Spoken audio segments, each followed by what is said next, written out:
We'll hear from both the governor and the attorney general of California after the news summary. In the day's other news, the White House signaled that President Trump might scale back his plans to punish U.S. trading partners. He has talked of broad new tariffs on steel and aluminum imports, despite objections from his own party, including an open letter today from 107 House Republicans. This afternoon, Press Secretary Sarah Sanders said there might be exemptions after all. And there are potential carve-outs for Mexico and Canada based on national security and possibly other countries as well based on that process. Specifically, what would they have to do? Again, that would be a case-by-case and country-by-country basis, but it would be determined whether or not there is a national security exemption. In a series of morning tweets, the president called for China to trim its trade surplus with the U.S. The Senate's top Democrat, Chuck Schumer, joined in. The trouble is, the execution of the plan didn't do what his instincts said do. They caused far more harm to countries that aren't rapacious in their trading, where we benefit from trading. Canada, where we have a surplus. Western Europe. They ought to put together a real plan that works. Meanwhile, the Commerce Department reported that in January, the U.S. trade deficit hit $56 billion. That is the worst since October of 2008.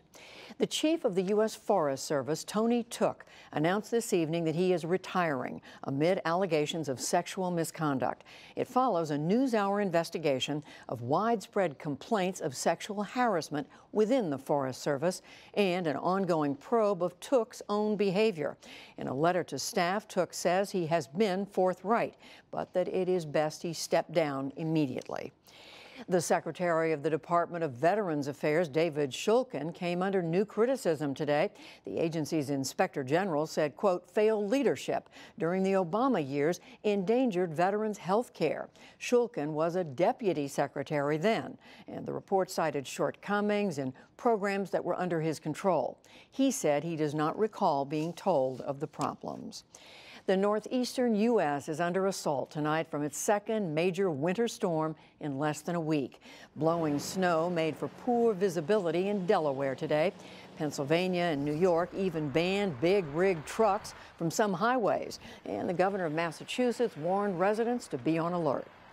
It's expected that at some point we may have snow falling at a rate of as much as 2 or 3 inches an hour. This will lead to whiteout conditions as far east as Boston and potentially across the western and northeastern part of the state. More than 90,000 customers are still without power across the region after last Friday's nor'easter. The storm has also forced cancellation of more than 2,700 flights. The accused gunman in the Florida school shootings was formally indicted today. Nicholas Cruz faces 17 counts of first-degree murder, plus 17 of attempted murder. His public defender says that he will plead guilty if prosecutors forego the death penalty. In Britain, Scotland Yard confirmed that a nerve agent was used to attack a one-time Russian double agent, Sergei Skripal, and his daughter. Skripal had lived in southern England after being freed in a spy swap years ago. But officials stopped short today of directly accusing Moscow. Rohit Kachru of Independent Television News reports. Tuesday afternoon in Salisbury last week, a local resident goes to buy milk, meat, and scratch cards. The scene could hardly be any more mundane, except this is Sergei Skripal, the former spy who would later be specifically targeted with his daughter. Tonight, investigators confirmed that they were poisoned by a nerve agent. In summary, this is being treated as a major incident involving attempted murder by administration of a nerve agent. As you know, these two people remain critically ill in hospital. Sadly, in addition, a police officer who was one of the first to attend the scene and respond to the incident is now also in a serious condition in hospital. My message to the public is that this event poses a low risk to us, the public, on the evidence we have. The investigation is growing, the police cordon expanding.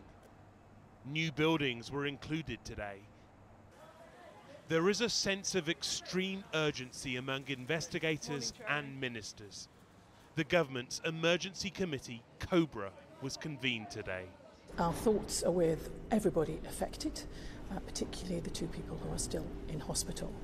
This is likely to be a lengthy and ongoing process. We need to make sure that we respond not to rumour, but to all the evidence that they collect. And then we will need to decide what action to take. Tonight at Mr. Skripal's home, a tent was erected as officers collected evidence. He should be here hosting his visitor from Russia, his daughter. Instead, they're both at the heart of a medical operation, a police investigation, and a diplomatic crisis. That report from Rohit Kachru of Independent Television News.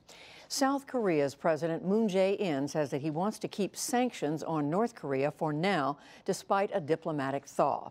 Moon spoke to members of his ruling party today in Seoul. He said it's important to maintain pressure on the North to try to make it give up nuclear weapons. Moon and North Korea's leader Kim Jong-un are to hold a summit next month. There is word that pro-government forces in Syria have cut the besieged area of eastern Ghouta in 2. War monitors based in London say that it happened today in the Damascus suburb. Plumes of smoke rose above the area under heavy shelling. The UN human rights chief decried the bloodshed today from Geneva. Recent attempts to justify indiscriminate, brutal attacks on hundreds of thousands of civilians by the need to combat a few hundred fighters, as in eastern Ghouta, are legally and morally unsustainable. Claims by the government of Syria that it is taking every measure to protect its civilian population are frankly ridiculous. He signed it just before the 2016 election and received $130,000 from the president's lawyer. And Wall Street struggled again to make headway amid trade tensions. The Dow Jones Industrial Average lost 82 points to close at 24,801. The Nasdaq rose 24 points, and the S&P 500 slipped 1.